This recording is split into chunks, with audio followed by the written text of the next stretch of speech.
Okay, so this is for preparing you.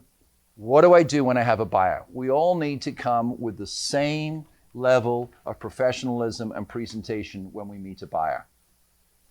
You will see, actually we just went through the last one, but you will see the colored binders that we use a lot, but in the meanwhile, our Warburton Properties binders are fine. They're back there. When you're meeting a buyer, take one.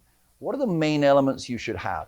Now, I differ from many trainers on presentations. And remember, my career has been probably 80% buyers and 20% sellers. That means I've sold homes to well over 2,000 buyers. I can tell you something, I have never once in 31 years made somebody sign a buyer's contract. Not once. And you know my career. I've always taken that approach with people. I'm going to work hard for you. I'm going to work harder than anybody else can. All I ask is that you have the integrity that when I find the property that you're looking for, you will write it for me. And I'll look them square in the eyes and say, do you have that integrity? And if they drop their eyes, I stop working for them. And it's worked for me. I remember 2 times in 31 years where somebody I showed multiple properties to went with somebody else. I only remember 2. Their faces are actually in front of me right now. So I don't stress that. I stress relational contact day one. I stress what is that human being needing? What is important to that human being? You've heard me talk about this many times. I'm not going to train it right now, but for many of you, that's the how, what, why, when, and where questioning. That's not an adjunctive. That's not an add-on for me. That is the core of how I sell, and that's the core of how we hope you will sell. That you care about that human being just like you're looking in my eyes and you search. Is it the kids? Is it the travel? Is it the distance? Is it the church? What is it? Now our role is to make that happen, right? So it's important to us that we all meet people the same way and show ourselves as prepared. So you're going to arrive at your appointment, at your buyer appointment. I want to do this sequentially, so forgive me using these notes. You're going to arrive at your buyer's appointment, and you're going to have your presentation folder, and you're going to have one other folder, your manila folder. You go, Andrew, I'm a tech person, so am I. There's something about these goods that for the next probably 30, 40 years, people immediately think of something when they see this. What do they think of? Business, huh? Organization, right? You can say I'm organized. You can show up with this. You don't need to say anything, right? I remember a deal that I got here in Temecula. It was $1 million deal. And there's a wonderful agent who I know well. I think they're wonderful. I'm not even going to say if they're male or female. And the client said to me, you know, we've been working with XYZ, but every time they showed up, they were so hurried and they seemed a little chaotic. And they'd have maybe a piece of paper in their hand. We really appreciated that you knew about us and all of our details are written on this folder. And I sold a $1 million home. So am I self-glorifying there? No. I'm just simply saying I learned from that. So when you show up at that appointment, you have your folder for that buyer. Their names are going to be on there, email address is going to be on there, telephone numbers are going to be on there. You've got some secret ingredients inside, and it's very, very simple. One secret ingredient is their pre-qualification letter. Why that? Because we talk about preempting on our team. So you are preempting that conversation that you're going to have when you ask them to write an offer. You are preempting the objection, I'm not qualified. So on the first Zillow Flex call, you will not have this letter, right? On the second, you will. So you're showing up with this letter, and when you greet them, you'll say something to the effect of, I'm so excited. I am ready to go for you when you write an offer. Right sitting here in my folder and on my Dropbox, I have everything I need for you to get an offer accepted. Let's go look at homes and see which one you want to write an offer on. Did you see how I parlayed that? I hope you got that. That's really big. I am preempting that they're going to write an offer. And I'm showing that I am prepared to preempt because I have the necessary documentation. The second thing I'm going to have in the folder is the sample property that they're going to look at. And I have a copy of all the other properties that I'm going to show them. That's all I need. Okay? So when you show up and you show you've got their financials together, you've got a binder for them, you've got the property you're going to show, you've got the other properties you're going to show, what does it immediately communicate? Right. By the way, I love to write things like 4 kids, 12, 11, 7, 3. I put their names, everything. Oh, yours are fabulous. Pastor, super close couple, things like that. And I put nice things about them, and I always make sure they can see my folder. Think about it. I'm preempting from the first second that you meet me. You're just not aware of it.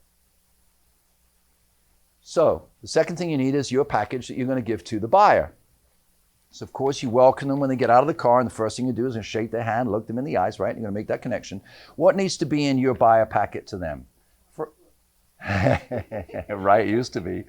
The first thing, absolutely vital, of course, is the sample property that you're going to show them, the property they called in about. That's right here, ready to go.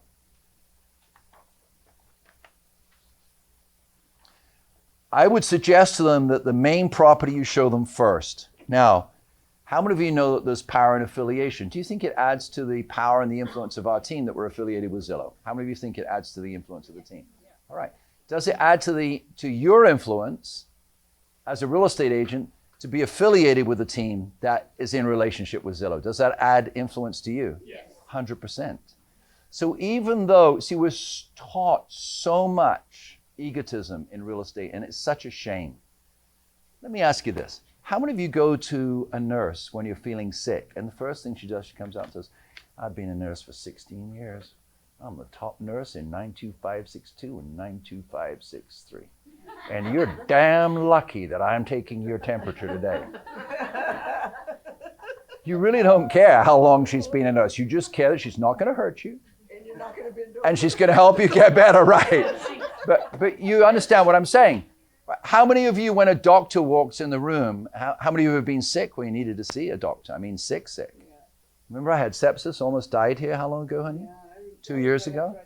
Super scary, right? Did I care about the doctor coming in with a badge with 4 stars or, top condo sales doctor in Murrieta? I didn't care about that. All I cared about was that they would take care of me. And they explained to me, this is your 5th drip, Andrew. It's because your vitals are dropping. We need to stop your vitals dropping. Annette's sitting there bawling, tears down. She's on the phone with Jonathan, who's back home. And they're scared. And the doctor walked us through it. So you also are doctors and nurses for people's financial woes. They're not concerned about your ego. They're concerned that you care. So you're going to show them the sample property. You're going to show them, look, I'm affiliated with these guys. This is our team. You give this to them. It shows our home. It shows the affection between our family. And immediately you're communicating a message that I'm part of something bigger than me. You can even say to people, you know what? I'm accountable to people who are accountable to Zillow. And I want you to know, as well as this goes, please report it. And if something doesn't go well, please report it. I really appreciate your feedback because I want to do better. You say that to me and you meet me when I'm visiting Phoenix and I want to buy a property, I'm going to hire you on the spot. Because I'm now dealing with a person. Who cares? So that's going to be in your buyer pack. All these materials are back over there in the corner. There's another piece of collaborative material right here that you'll put in your binder. Okay? If you've made one of those for yourself as an individual, share it at that point. Very, very good to take your own Zillow profile and print it out and put it there in your binder, right? I suggest, so when I talk to people about Zillow, I talk about Zillow first and Andrew second. I suggest you do the same. Because Zillow's bigger, right? People like that sense. When you look at the ratings that surveys do in our industry, one of the biggest complaints is that real estate agents aren't accountable. Another is that they're selfish. Another is that they're untrustworthy. This is what the general public thinks of real estate agents, okay? That's what Zillow's up against, to counter that. Right. We've all driven down the road, we're making a left-hand turn, and we look out the left side of our car, and we see a bus stop, right? And there's a real estate agent's face. How many of us have seen a halo drawn on that? None. Most of the time it's horns, right? The mustache, right? So that's the image that we're trying to get away from. We're like used car salesmen. Thank you. That's the point I'm making, right? So we leverage that and we preempt that by presenting that we care. People don't care how much you know until they know how much you care. Okay? All right, you can see why he's here, can't you? So you've shown them a sample property so that they're prepared. Because another dynamic tension you have in sales is that when people meet you, they think you're going to start pitching them. Right. What they really want to know is, I called you about 123 Main Street. Am I going to see it? Mm-hmm. So you start with a 1-hour presentation. When people come to my home, like we just bought windows for our home, and a certain company came, they shouldn't ask a thing about us or why or when, all of that. She sat down, set up her computer, said, may I have a cup of coffee? Got a cup of coffee, told us about how successful she was in the organization, and pulled up a presentation and went through a 45-minute presentation. Can I tell you, I was fuming. I actually left, and Annette holding the bag, because they weren't interested. Then she told us the cost of the windows was $242,000.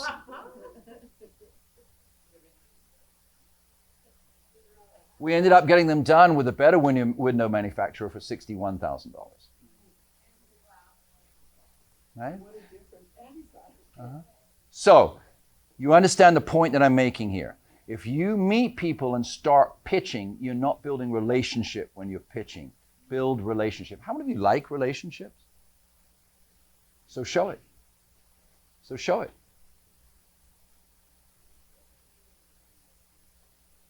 So, the minute they get out of their car, I'm meeting them in the driveway. 100%.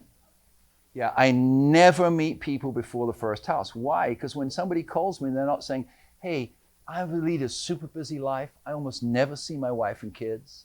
I drive to San Diego, get up at 6 in the morning. I come back at 6:30, 7 o'clock at night. I've got an hour here and there. I love my wife and kids. I want a better home for them. I just can't wait to come into your office. I don't know where it is, by the way. I don't know who you are either. I want to sit down for an hour and hear what a hotshot you are. That's what I want. I woke up this morning dreaming of meeting a real estate agent in their office. In fact, my fantasy, at realestatefantasy.com is meeting a real estate agent in their office. I can't wait. No. What do people think when they get up? I'm busy. I got up at 6. I came home at 6. I'm getting home at 7:30. Oh, Lord, I know my wife wants this and I love her so much and my baby needs a room. I got to go look at some property. Flick, Zillow, ping, need to see an agent. Great. Yeah, please. Can I see 123 Main Street on Saturday? That's all leads. What does that person want? To see 123 Main Street. So my presentations always are in situ. They're on site, always, without exception. Years ago, 30 years ago, there was a big training going on, actually by Ferry's dad, that you had to bring them into your office because it still had that office image thing, where your what's it called, your investment broker met, and he was kind of this pompous guy sitting in the corner, looked a little bit like me, old and stuff, Before all the apps like Robinhood, where the kids trade 3 times more than the large brokerages do because the kids want to invest. And it was that whole image that you sit and you needed books behind you. Remember that? Who reads books anymore? Who's got books anymore? Right? You have books. That was the image. So if you're learning that image, you're learning something that's literally 30 years socially out of date. People need results. They need results now. I don't want the history of Amazon when I buy a product from Amazon. I want the product.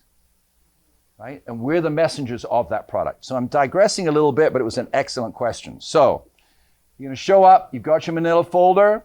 You've got your first property you're going to show to them. You've got the brochure that shows that you're accountable, responsible, and you're caring, and it shows family and so on. Hopefully you've got your Zillow Premier printout on there. And the next thing you're going to have is the sample properties that you're going to show to them. The next properties that you're going to show to them. Okay? A little difficult with the hands here. But you've got the other properties here. I put sample property. So I will say this to you. One party shows you have a 10% chance of conversion. That's an industry standard and one that Zillow acknowledges. One party shows you have a 10% conversion likelihood. What happens with one party shows, for sure you have to do that one party show with Zillow. What happens is if they don't like that house, they're probably going to call somebody else for the next one. Unless you're disciplined enough to send them more properties 15 minutes later, but you're not that disciplined because you're too busy, because you're going to the next one that you're going to do a one-party show, 10% chance. The next one you're going to do a one-party show, 10% chance. The next one, you come back on Saturday, you're a hot shot, you've done 4 showings, 10% chance, right? But I don't know. Well, Shelley's not here. I was going to compliment her. Crystal goes out, and they go up, and she's like this lover. And she gets to know them and loves on them, and they love her. And she's got one more appointment that afternoon, and she sends them a barrel load of information. Stacy, I didn't see you. Great example of this. She's a lover of people. That's why she does Ricky, is it called? Or Reiki? No, I'm teasing. But she's a relationship person, so she shows up, and I talk to the clients who do business with her, and they just love her, right? So that builds that rapport, that builds that relationship. Within that context comes the business. So my point here is this. One-party shows 10% chance of conversion. That's why ALM specifically trains us to ask what else they're interested in and what attracted them to that property, so you have 2 or 3 of them set up, because over those 3 properties, you asked where my presentation is, that's where it is. And if you do that presentation on one property, you're pitching the whole time. Whereas I relationally drop in information about how they're going to get a house over the course. So the third part is you say, and I will sit with them. I'll stand in the driveway, often on the hood of my car. So this is the property we're going to see today. And this is where I introduce my 1 to 10 score or my ABC. Right here, right now. We're going to look at these 3 properties today. This is the first one, the one that you called about. I love to score properties out of 10. And it's important to me that I listen to you. So I've listened a little bit to what you want. The more you share with me, the better. And I'm going to score this property in my binder over here. I'm going to score the property what I think out of 1 out of 10. Would you score it as well? And we'll compare our notes at the end, because I want to see how well I'm listening to you. By the way, when we're done with that property, I've got 3 more back here in my binder that we're going to see, the ones that we discussed earlier. What am I doing with my head? The ones that we discussed earlier, we're going to look at those. And if you please score all of those, and we'll compare at the end. And you know what? I'm completely prepared with your finances in this binder right here. I'm completely prepared to write any offer. All that you have to do is point me in the right direction. I'll make that happen for you. Do you have any questions? Great, let's go look at the first house. Could any of you do that standing up right now and do it? Who could do that right now? Oh, come on. Well, 10 times out of 10, if you have more than the one property that they want to see, they're going to say, let's go. Right. Yeah. Exactly.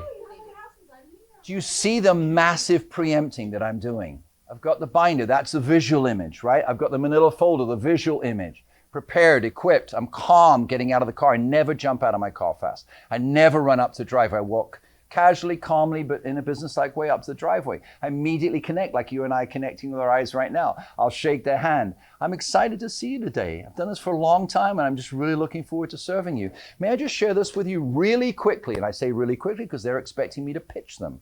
They don't want to be pitched because of the 6 to 6, and he's only got a couple of hours this weekend because he loves his wife and doesn't think you're attractive. You're not his type. I'm nobody's type. But, You're my type. ooh, still my beating heart.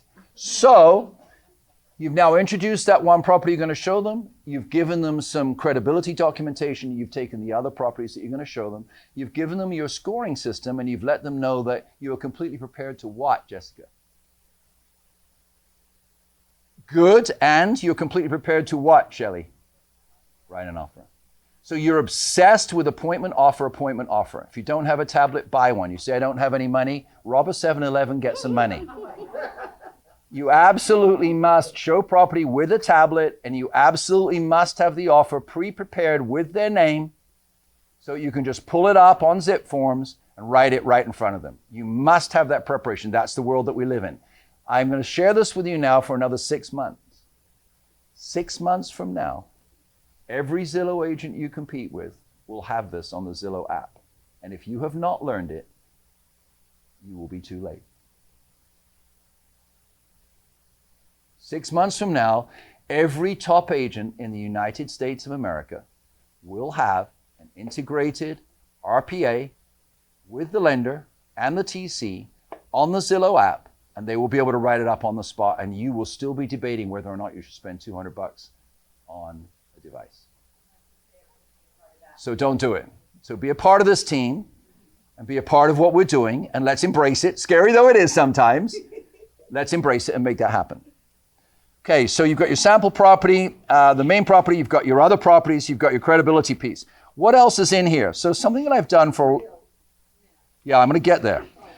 So something else that I've done for a long time is what I call my 30,000 foot view. That's this document right here. I'm going to give you a brief history of this 30,000 foot view. I was 21. I'd recently gotten married.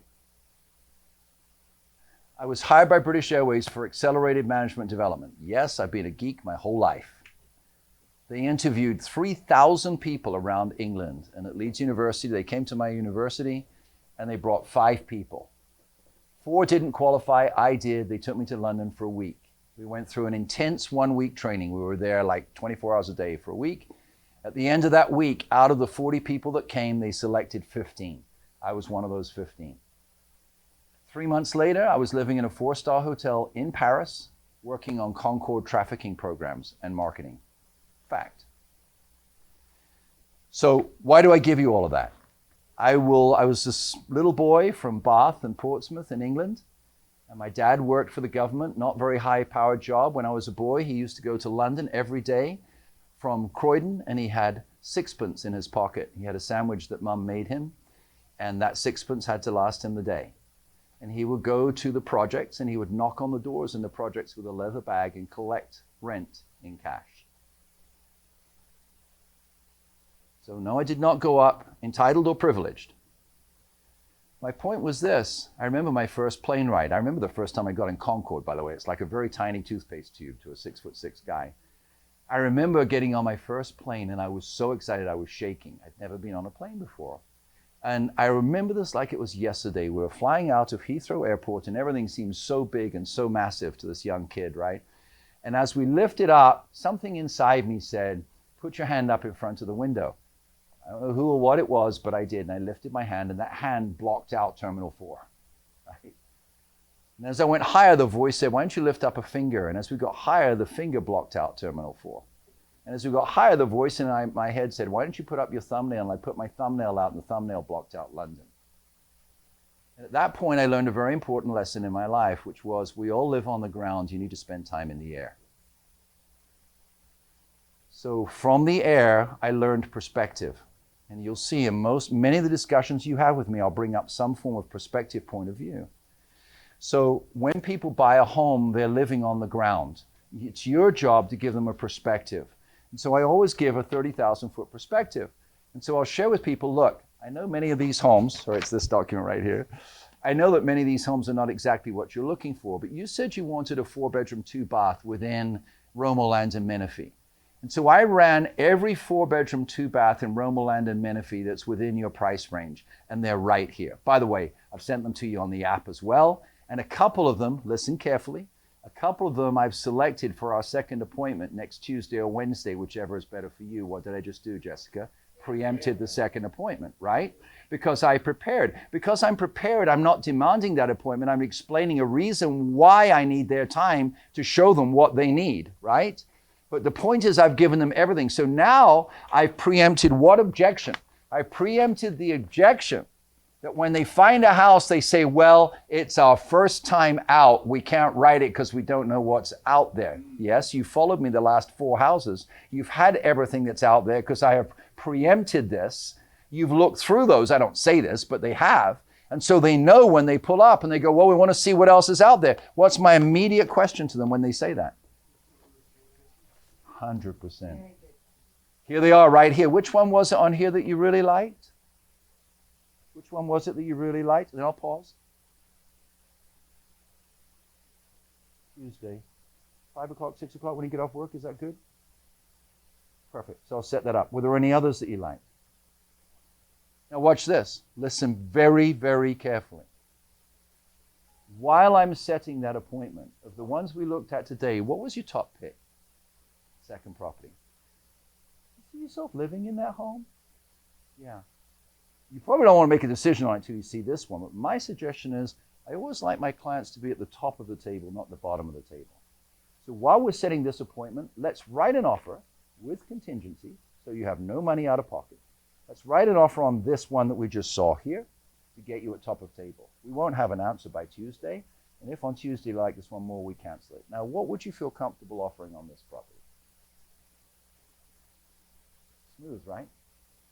It's not just smooth, it's effective. It's relationship. Because how many people wake up in the morning saying, I'm so excited to be alive today, I'm going to make decisions, and I love making decisions more than anything else in life. So our job is to help people make that decision. So these techniques that I'm showing you, what I'm hearing you guys do and reveal consistently is you're taking one stepping stone at a time, and you stand on that stepping stone for a week, and then another week for the next stepping stone. Another. If you noticed, I just went over 4 stepping stones in one conversation, and he didn't even know the stepping stones were there. Are you with me? So, have to get over the fact that it's okay to tell them, let's write an offer. Yes. So many of you are afraid to say, oh, I'm being too pushy. Don't be afraid to say, let's write an offer. No, Let's Andy, get you to the top of the table. If they say to you after you look at the first house, love it, this is the one. Stop. Thank you. Yes. So Patrick just brought up the golden rule of sales. You must have taught this many, many times. I have. Guy sitting in the car, I love this car. I want to buy this car. Oh, well, I've got 4 more cars here for you to look at. Yeah. Write it up, right? And do salesmen not do that? They do, don't they? They do. So, so who here knows the number one reason why a customer doesn't buy? Because they're not asked. Okay, so it's not enough to just ask for the sale from the customer. You have to actually ask for the sale from the customer and do it with confidence. And you have to key into their buying cues, asking questions, reading that, okay? Understanding what they want, understanding their values, their needs, and when they're ready to write an offer, and they're showing that they're interested, you write an offer. You ask them, okay? So when we close, we ask open-ended questions or closed-ended questions? Open-ended. Closed-ended. Give them options. When you're okay? closing. Mm-hmm. When you're making the connection, you ask open-ended, who, what, when, where, why. And you narrow it down to the closed-ended, and then you drive into handling the objection, and then asking for the sale, ultimately resulting in a transaction, okay? Please let me add to that. Anytime you ask a question, you give what? So this property is $550. Yeah, so this was your favorite by far, right? So while we're waiting for that property on Tuesday, I'll see you, I'll be with you. While we're waiting for that property on Tuesday, let's take a shot. Let's just get you to the top of the table. I hate being the last person in, you know what I mean? Because by then the agent's exhausted. They don't even care about our offer. So let's get you up there, and it's $550. Let's do that together. Did you see that? I did 2 things. Did you see it? Let's do that together. Now watch. I just asked him a question. What's the answer? Let's do that together. I mean, it's $550. I know there were some things you didn't like. How do you feel about $525 as a starting point? I asked the question, gave him the answer before he even knew it. If you say, how about writing an offer on that? He'll go, what do you think, honey? How many of us have experienced that? Right? So if honey's standing right there, and hopefully the leader is the woman and the man is following, because that's much easier than the man leading and the woman following, because that means he's been dominating her and she resents it. It's much easier when the woman's leading. So if the woman's leading and honey is him and he's just keeping her happy because all he knows is he loves the Raiders and he wants a giant screen TV and that house has a fireplace where he can put his Raiders TV. That's how simple life is, right? But did you see the sequence we went through? So I asked the question, asked for the offer, gave them the price that they need to offer. He's comfortable. I know he's going to go 10 grand under. I know I've got a 30K spread. I'm already preempting the conversation I'm going to have with the listing agent about the 30K. That's how far ahead my brain is moving. Most people play chess, pawn to king 3, then they think about their next move. I think 15 moves ahead in every chess game I play. So the idea is to think the rest of the process through. So we're talking about the buyer packet, and I realize we're extrapolating a little bit, but is this useful? Yes. Yes? Go.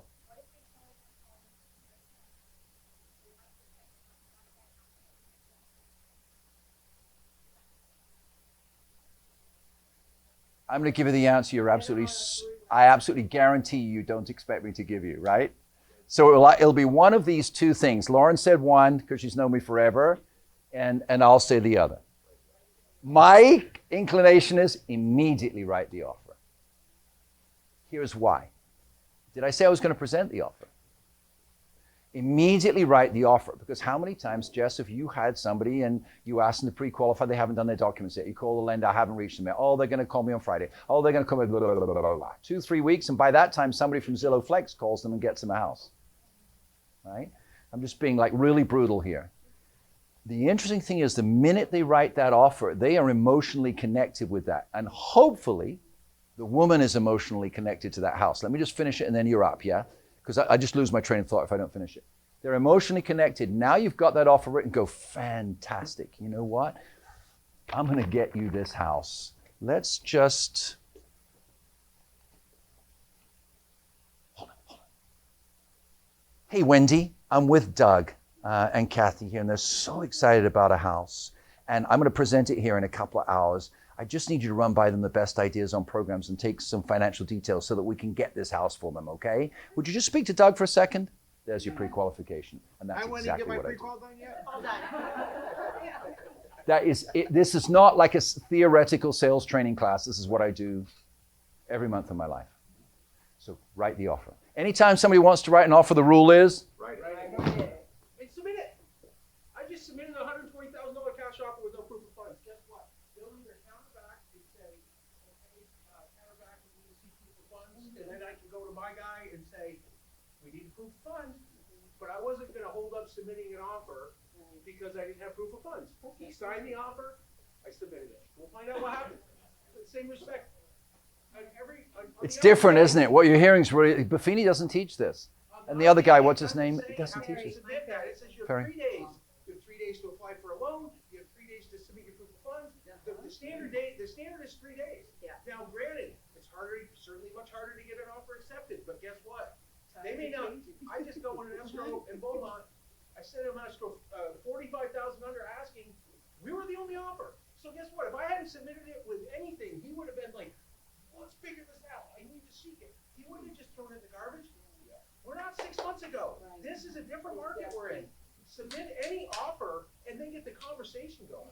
So this is what I mean by collaboration, because our collaboration here is people who are selling every day and every week. So those are the people we need to listen to, right? Okay, so we ran through, I'm going to do a very, very quick rehab. You have your manila folder, you have your buyer folder.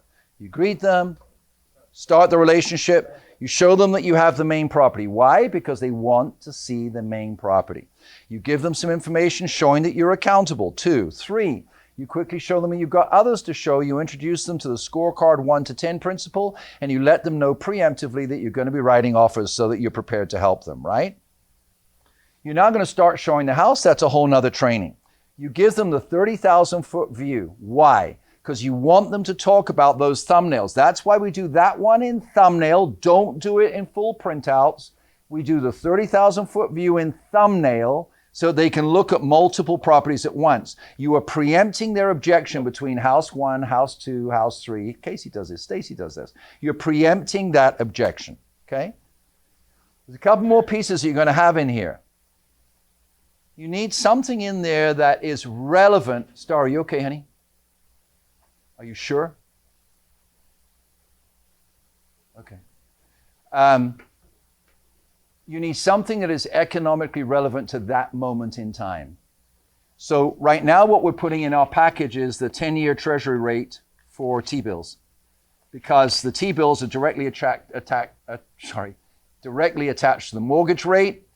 And so this is in there. You don't have to labor it. You don't have to give them a lecture, but they can see that over the course of time, the rates have been way down below where they've been the last 60 years.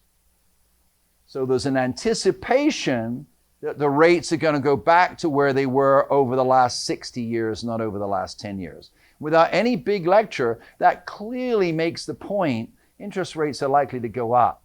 What does that create in your... Right. So that's it.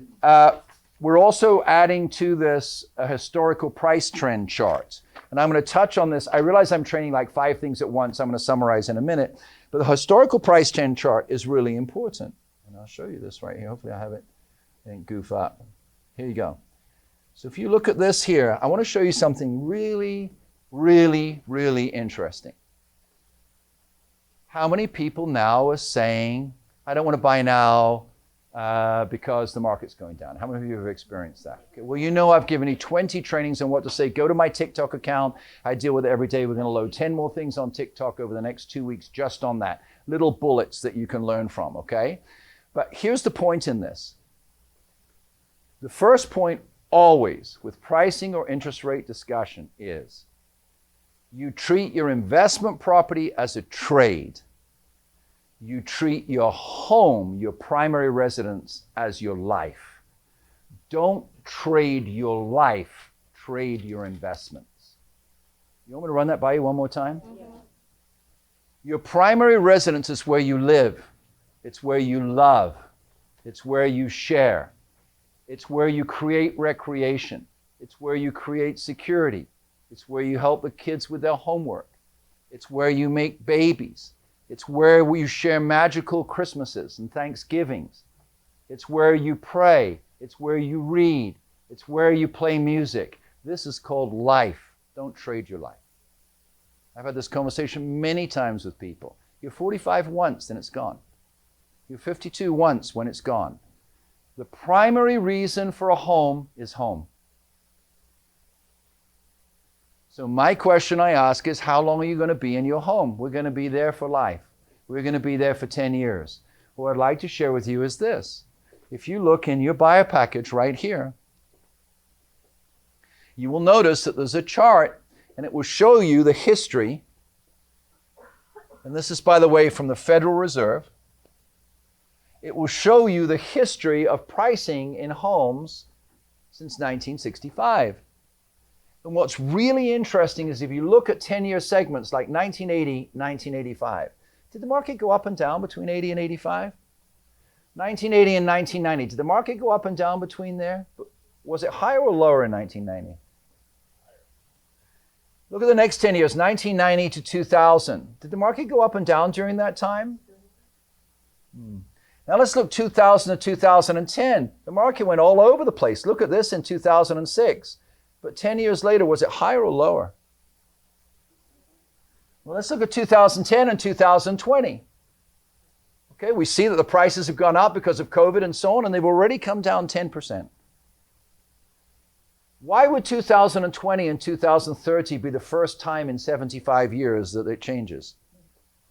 We had a systemic collapse of the entire banking industry in the greatest nation on the planet in 2007 and 2008, and yet 10 years later, prices were higher than before. So why do we think that suddenly the odds are going to change? Now, if it's your primary residence, the point is you don't lose money if a house value does go down because you're not selling it. What you're doing is you're collecting memories. It's not an investment. It's a memory machine. So you're collecting life in this home. My job is to make sure, and here comes the rub. My job with primary residence is to make sure that it's affordable so that you never lose it. Because we see decade upon decade, it's highly likely you're going to financially benefit. But one thing it's up to you, not up to me, is your wife and children going to benefit the next 10 years? From security, from stability, from good schools? How many photographs will you have on your iPhone 10 years from now? Will it be the same home in the background, or will it be a sequence of landlords who asked you to move because they were selling off their investments? Now, when you come to me and talk about an investment property, well, let's dig in. Let's write a whole bunch of offers and we can lowball and so on because you really don't care. You've got the money, you just want to make more money out of it. But I don't think I see a price tag on your wife's face.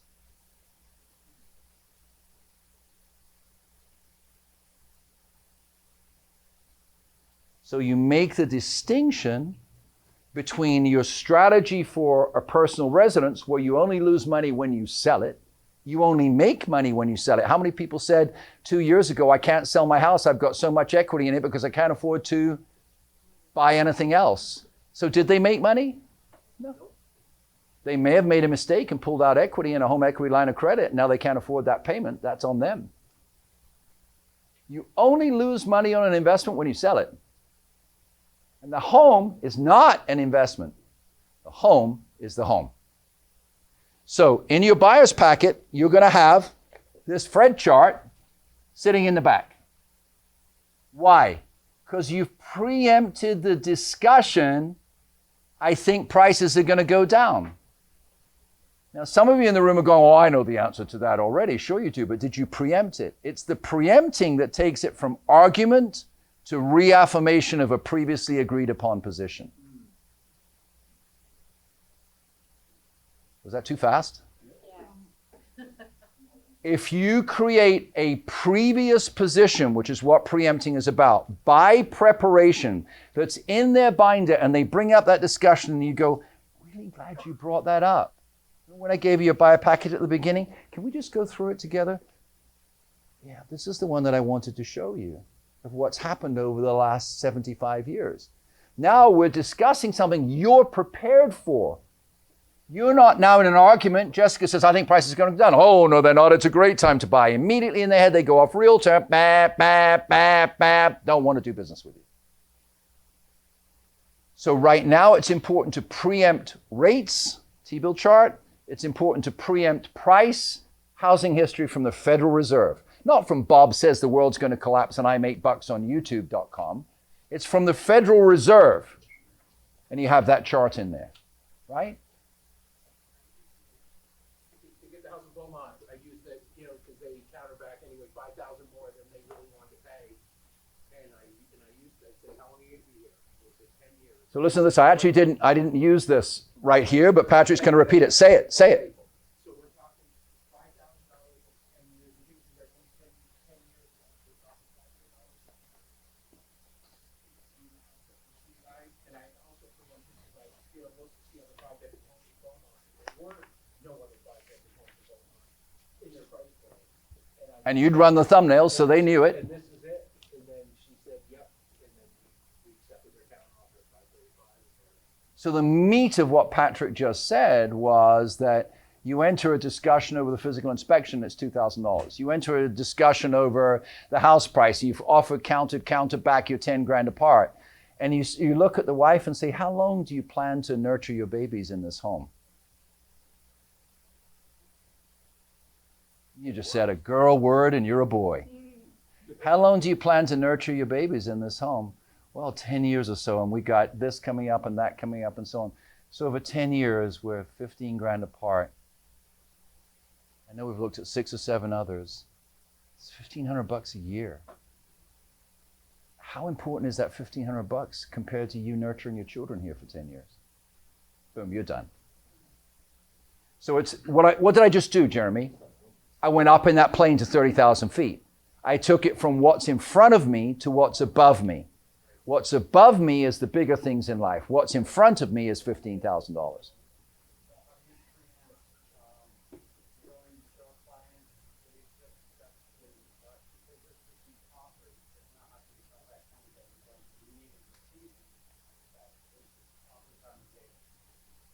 Okay, who's your client, the buyer or the seller? And how do you tell your buyer?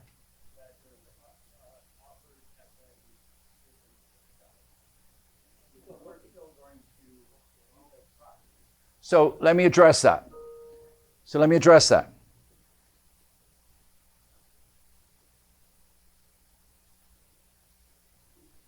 2 hours before, looking at the kitchen, I've dropped in the conversation, hey, when we present offers, we're going to pick some houses, they're going to have 0 offers. We're going to pick other houses, they might have 4 or 5. Most agents are part-time. I'm not, by the way. Most agents are part-time, and they can take a day or 2 to get back. And you know what? It can be really frustrating. But I just want you to know, during that waiting period, I'm going to be calling them and calling them and calling them. And while we're waiting, we'll have other offers in on properties where maybe they're more connected with their buyers. I just want you to know, whichever way it is, I'm going to be working for you. I just preempted. Hours before we ever wrote the offer, I've told them about my industry. I've told them my industry has part-time people, but I'm not. Whoop.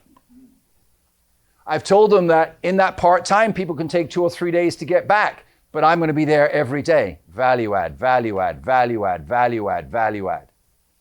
The difficulty you have there, Jeremy, is that if you've not had that conversation, they've submitted the offer and expect an answer in 30 minutes, kind of like they're on Amazon.com. They're going to get upset. Now you've got to talk them down off the ledge. It's much easier to let them know the ledge is coming and stand on that ledge when you get there than talk them off the ledge because you never told them about it. That's the answer.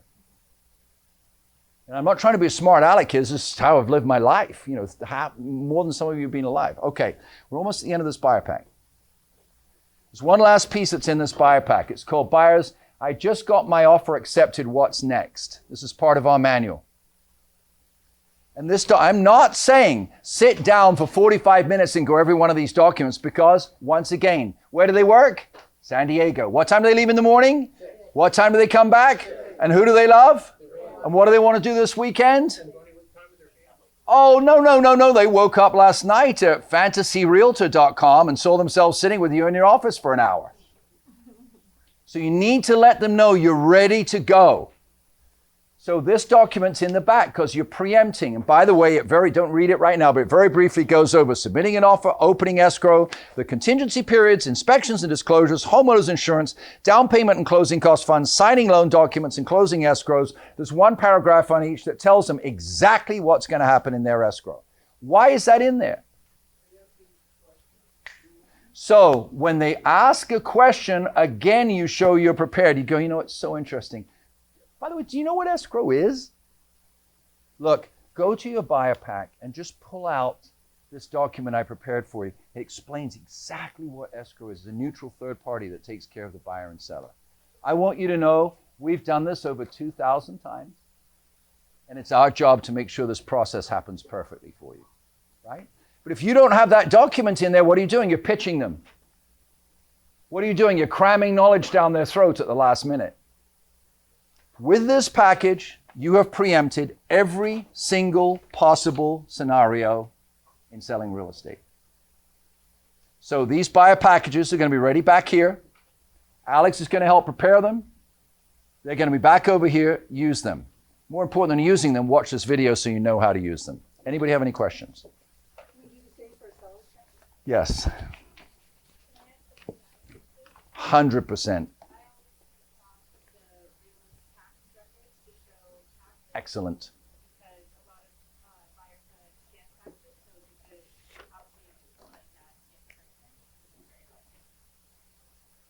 Anybody else?